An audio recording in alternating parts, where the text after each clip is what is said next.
Bueno, esta es la parte que ya les había dicho sobre las dimensiones de la pelvis, que en ARTI no les van a preguntar, ¿sí? Esto les preguntan en concept, ¿sí? Así que bueno, esto lo vamos a saltear nomás.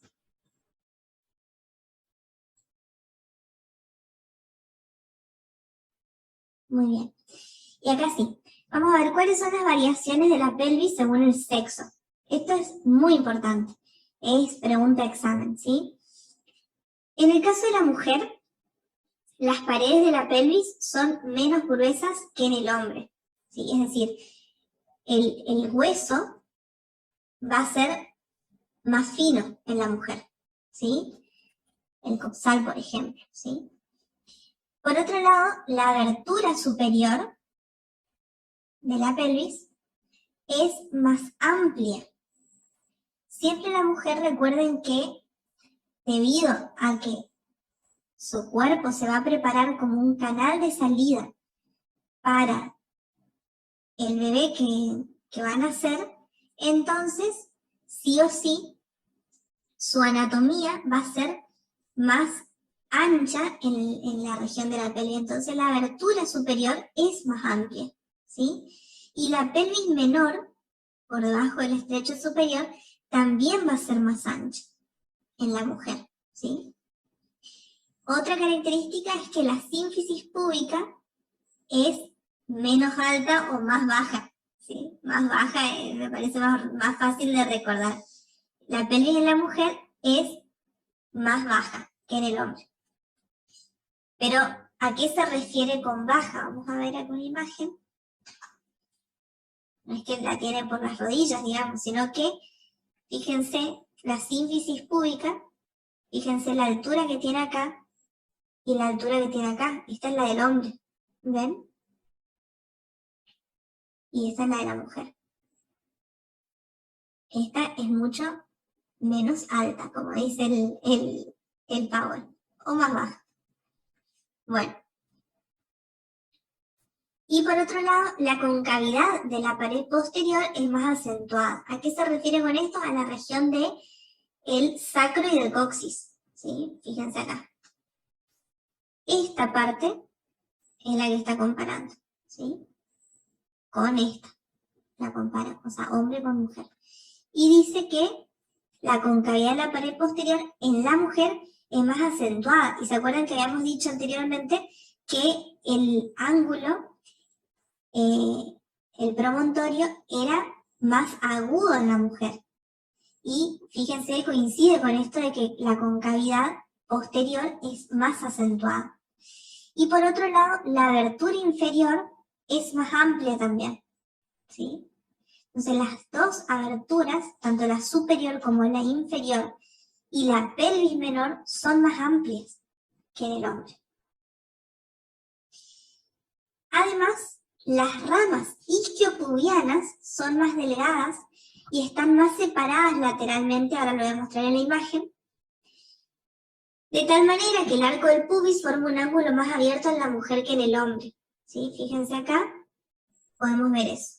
Estas son las ramas isquiopúbicas, ¿ven? Que están más separadas en la mujer, por ende el ángulo en la mujer es de 80 a 85 grados. En cambio en el hombre están más juntas y el ángulo es más agudo, es de 50 a 60 grados, ¿sí? Y se los puede comparar con las manos, fíjense cómo ubica los dedos acá para recordar cómo es el de la mujer y cómo es el del hombre. ¿Ven? Esa es una mnemotecnia que se puede usar.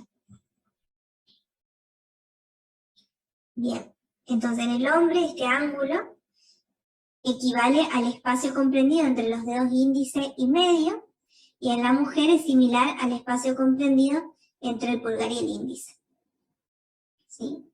Y por otro lado también a nivel del hueso coxal, los agujeros obturados son mayores en la mujer y son de forma triangular, mientras que en el hombre son ovalados. Acá no se aprecia mucho la imagen, ¿sí? Estamos hablando de los agujeros, sí, acá, perdón, nada que ver, acá. No se aprecia mucho, pero se puede llegar a ver algo, ¿sí? Fíjense, en la mujer son un poco más amplios los agujeros obturados y tiene una forma más triangular. En el hombre son más ovalados. La verdad no se aprecia mucho en esta imagen, pero es así, digamos, ¿sí? Esas son entonces las diferencias entre la pelvis de la mujer y el hombre. Y acá tienen un cuadro comparativo mucho más sencillo que explica exactamente lo mismo, solamente que está resumido, y agrega, fíjense, el acetábulo, que en la mujer va a ser más pequeño que en el hombre, el acetábulo del hueso coxal, ¿sí? Y después creo que todo lo otro, esto también, que no lo nombré acá. Fíjense, acá está señalado, tanto en el hombre, en la mujer como en el hombre, el estrecho superior con una línea roja. Fíjense la forma en la mujer y la forma en el hombre. En la mujer es bien circular, ¿sí? Además de que es más ancho, pero es bien circular. Y en el hombre tiene la forma de un corazón, ¿ven? Y es más estrecho.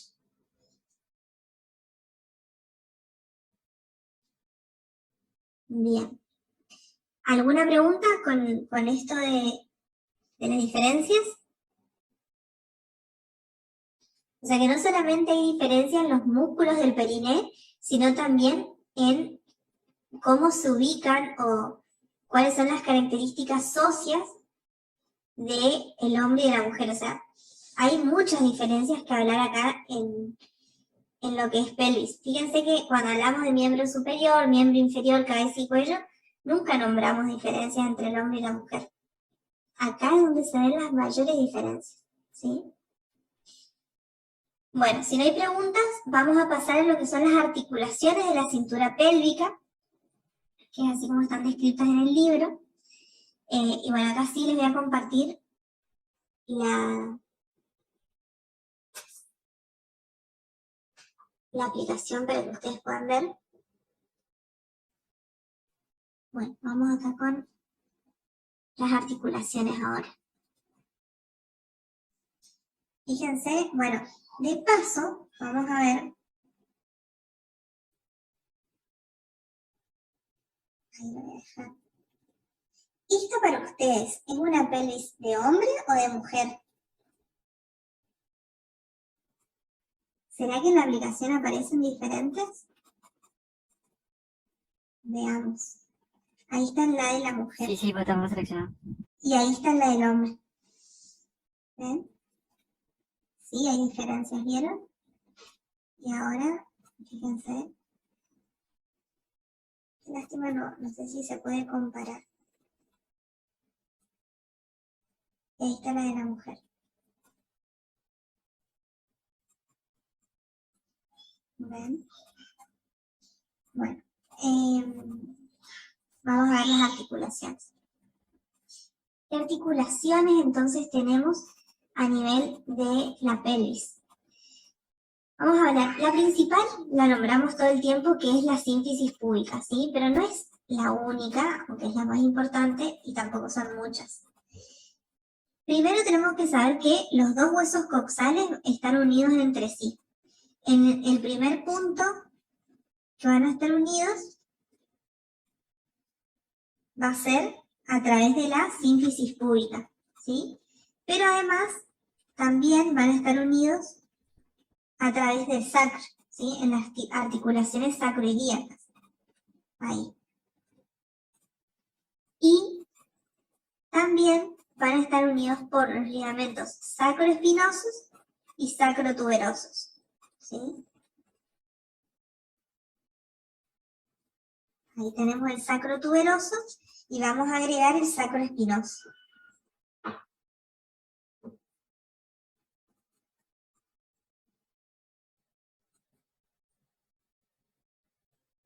Ahí está, ¿ven?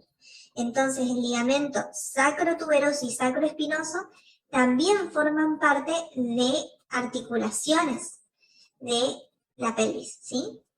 Porque están uniendo dos estructuras. Vamos a hablar en primer lugar de la sínfisis púbica, ¿sí? ¿Qué tipo de articulación es la sínfisis púbica? Es una articulación de tipo cartilaginosa, ¿sí? Dentro de las articulaciones cartilaginosas tenemos la de tipo sínfisis, que es justamente esta que vemos acá. Bien. ¿Cuáles son las superficies articulares en la articulación de la sínfisis? Vamos a tener, obviamente, el hueso coxal, pero ¿qué parte del hueso coxal? El pubis, ¿sí? ¿Y qué parte del pubis? El borde medial del cuerpo del pubis. Esa es la superficie articular, dicho bien específico, ¿sí? El borde medial del cuerpo del pubis. Además, estas porciones del pubis, donde se articulan, digamos, va a estar recubierta por cartílago, por eso decimos que es una articulación cartilaginosa. Vamos a ver si puedo agregar eso.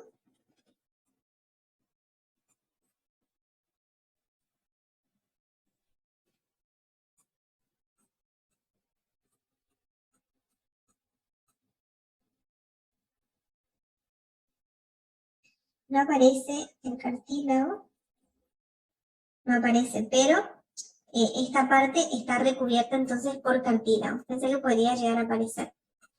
Entonces, ¿de qué se encarga de hacer el cartílago en este nivel, sí? Lo que va a hacer es nivelar las irregularidades que hay entre un hueso y el otro, ¿sí? Bueno, después como medios de unión, ¿qué tenemos como medios de unión? Vamos a ver si acá se ve. No solo esto. Como medios de unión tenemos el disco interpúbico, que es este que estoy señalando acá, ¿sí? El disco interpúbico y el manguito fibroso periférico, ¿sí? Fíjense que también hay un ligamento ubicado entre los dos huesos, que es el ligamento púbico inferior, y acá vamos a tener el ligamento púbico superior, ¿sí? Muy bien. ¿Qué es el disco interpúbico? Que es esto que tenemos acá. El disco interpúbico es fibrocartílago que ocupa el espacio comprendido entre las dos superficies articulares, ¿sí? Ese es el disco interpúbico. Y el manguito fibroso periférico va a ser el que está alrededor del disco interpúbico y que se va a dividir en 4 ligamentos o porciones, ¿sí? Y por eso le señala el ligamento púbico superior, el ligamento púbico inferior, y luego tenemos uno anterior y otro posterior. Vamos a ver si lo podemos localizar.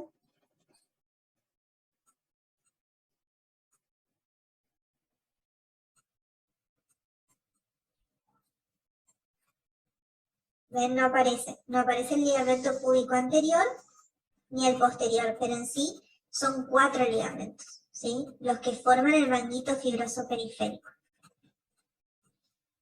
El ligamento superior, inferior, anterior y posterior.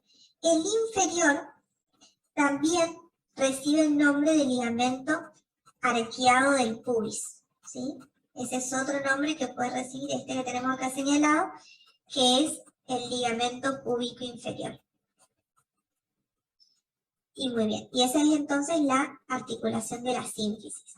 Y después ya nombramos, tenemos la articulación sacroiliaca, que va a ser entre el hueso sacro y la porción del ilion del coxal. Y luego tenemos los ligamentos sacroespinoso y sacrotuberoso, ¿ok? Yo no sé por qué no les describí acá la articulación sacroiliaca, pero si quieren podemos verla. Voy a ver qué pusieron en el chat. Podemos ver en el libro, a ver en qué página está, que me parece que va a estar en el tomo 3, ¿sí? Aguarden un ratito, voy a buscar el libro y ahí vemos.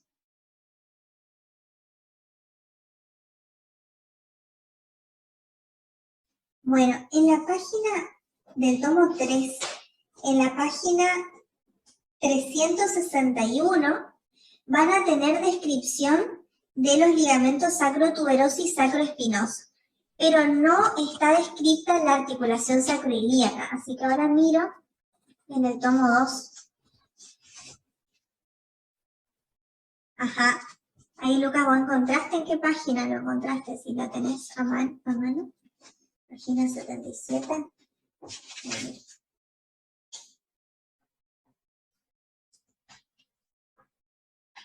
Miren cómo es una parte intermedia. Entonces, alguna parte está en el tomo 3 y otra parte está en el tomo 2.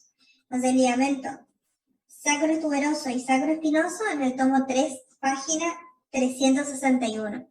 Y las articulaciones de la cintura pélvica, donde tenemos sínfisis púbica y articulación sacroiliaca, están en la página de la 76 en adelante, ¿sí?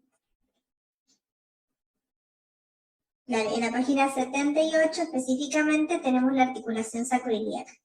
Bueno, ¿qué nos dice el libro acerca de la articulación sacroiliaca? Vamos a tener como superficies articulares las caras articulares del sacro y del ilio, que son las que yo les nombré recién, digamos. No es muy difícil concluir eso. Bien, y bueno, después explica que la cara articular del sacro, cómo es, ¿sí? Que es excavada, con una depresión elíptica y arqueada, bla, bla. Eso no les van a preguntar. Lo que ustedes tienen que saber decir es, bueno, los huesos que se articulan son las superficies articulares del sacro y específicamente el coxal, el ilion, ¿sí? Por eso se llama articulación sacro-ilíaca. Muy bien. ¿Y cuáles son los medios de unión que vamos a tener en esta articulación? En primer lugar, va a presentar una cápsula articular porque es una articulación de tipo sinovial. Si no me equivoco, es una articulación sinovial. Ya les digo, pero ahí lo aclara en el libro, porque si tiene cápsula. Dice, bueno, originalmente de tipo sínfisis, porque consta de fibrocartílago de revestimiento. Pero adquiere características de articulación sinovial. ¿Ven? Ahí hay algo llamativo, ¿sí? Si tiene cápsula, siempre decimos que es sinovial, pero a su vez es una articulación que no tiene mucho movimiento y sabemos que las articulaciones sinoviales sí tienen mucho movimiento. Entonces, originalmente es de tipo sínfisis, porque está constituida por fibrocartílago, ¿sí? Pero, dice, la existencia habitual en el feto de haces ligamentosos intraarticulares que unen dichas superficies entre sí. Secundariamente, estos tractos desaparecen y la articulación adquiere las características de una articulación sinovial, ¿sí? Entonces, si les preguntan, la articulación es una articulación sinovial. Después les dice abajo en el libro, no obstante, la disposición de las superficies articulares es tan especial en el ser humano adulto que esta articulación por el conjunto de sus características no se parece a ninguna otra. Por eso es tan difícil clasificarla. Si tuviéramos que clasificarla en alguno de los tipos de articulación sinovial, la definiríamos como una condilia, como una articulación condilia. Sus superficies articulares son efectivamente una cóncava y otra convexa, y están talladas en segmento elipsoide, cuyo eje mayor está incurvado en el mismo sentido que la superficie articular. Si bien nos dice que es sinovial condilia, no se parece a otra articulación condilia del cuerpo. ¿Se entiende? Muy bien.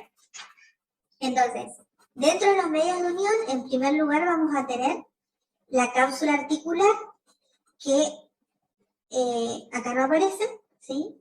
No está apareciendo la cápsula. Pero además vamos a tener ligamentos, ¿sí? Que son el ligamento sacroiliaco anterior, que es el que está señalado en la imagen. Ese es el ligamento sacroiliaco anterior. Y por otro lado tenemos el ligamento sacroiliaco posterior,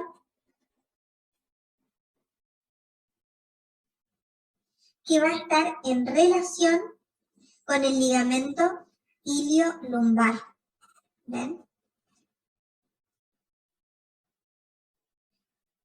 Entonces, ¿cuáles son los medios de unión de la articulación sacroiliaca?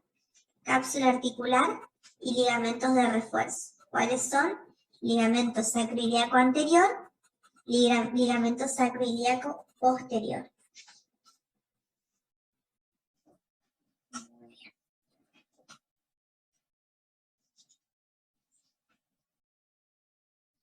Además, como toda articulación sinovial, va a tener una membrana sinovial productora de líquido sinovial, ¿sí? Y bueno, su movimiento es bastante limitado. Ahí tienen una leve explicación. Y acá también, a continuación de la articulación sacroiliaca, tienen sobre ligamento sacrotuberoso y sacroespinoso. Evidentemente se repiten en los dos tomos.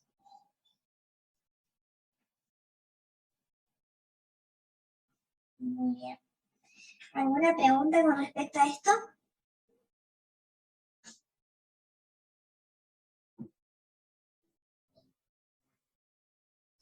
Les hago una pregunta. ¿Qué hormona permite los movimientos de la pelvis? Y ahí nomás la dejo. ¿Qué hormona permite los movimientos de la pelvis? Lucas contesta muy rápido. La relaxina, bien. ¿Y quién produce esa hormona?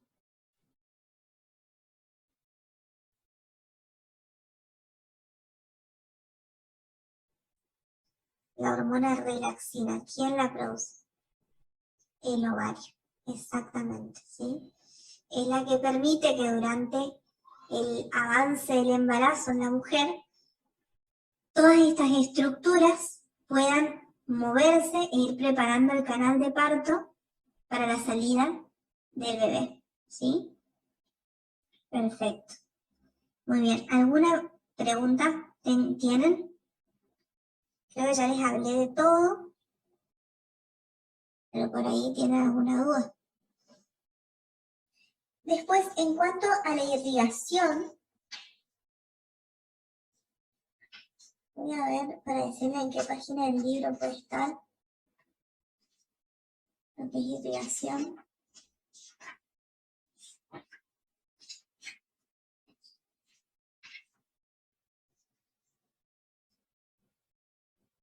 Ya les digo, ya encontré la página. Dentro de lo que son las ramas de la aorta, van a poder ver la irrigación de la pelvis. Ya les digo a partir de qué página.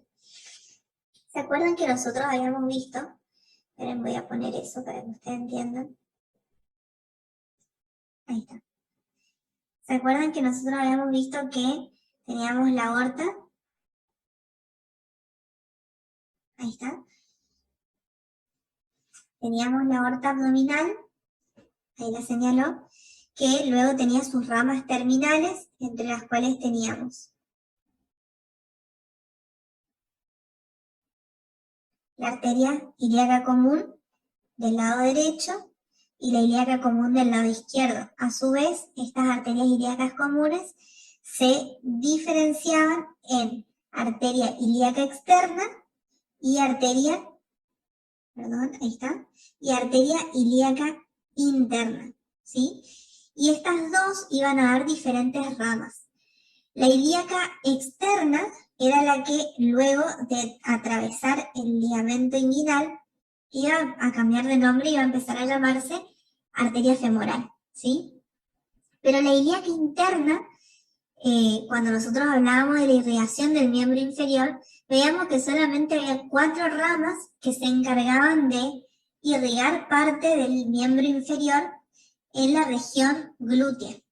Pero además, esa arteria ilíaca interna tenía otras ramas, y justamente esas ramas son las que van a ir a la pelvis, ¿sí? Y van a ir a los órganos que teníamos en la pelvis, ¿se acuerdan? Las ramas pélvicas. Vamos a ver si acá acercando un poquito. Bueno, marcar un poquito, ahí está. Fíjense, acá tenemos, por ejemplo,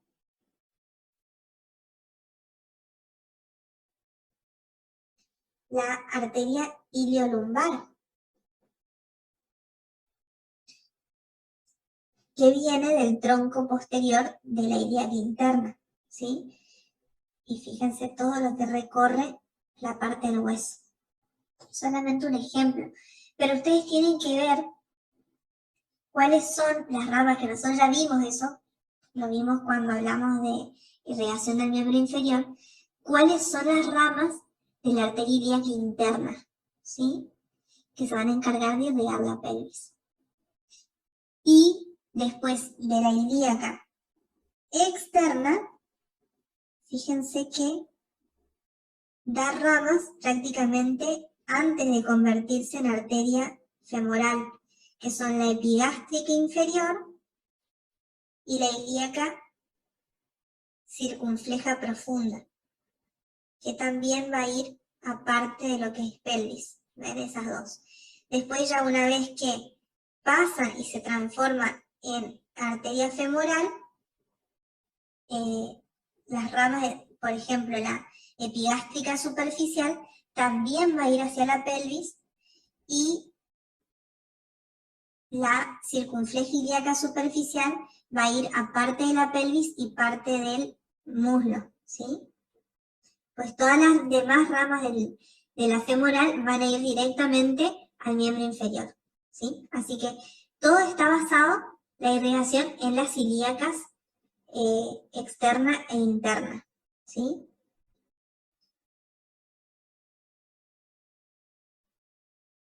Después hay mucha de la irrigación que aparece acá que pertenece a la vía digestiva, es decir, no es enteramente de la pelvis. Lo que ustedes más tienen que saber es a grandes rasgos. ¿Por qué? Porque en la pelvis nosotros tenemos muchos órganos y esos órganos son los que van a estar irrigados en la pelvis, ¿sí?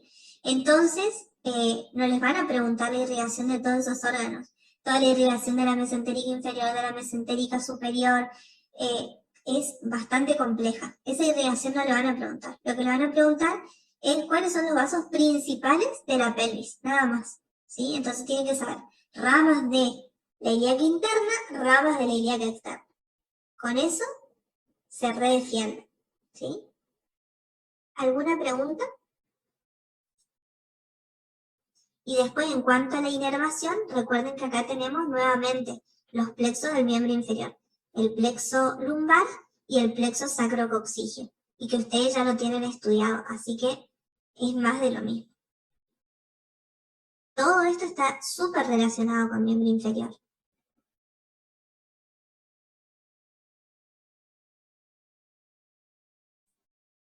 ¿Tienen alguna pregunta, chicos? ¿Algo que no hayan entendido, que quieren que lo repita? Rápidamente, tenemos 2 minutos y medio todavía. Espero no haberlos confundido más y que hayan entendido la clase y que puedan ir y estudiar bien lo que es pelvis, ¿sí? Bueno, cualquier duda me preguntan, ¿ok?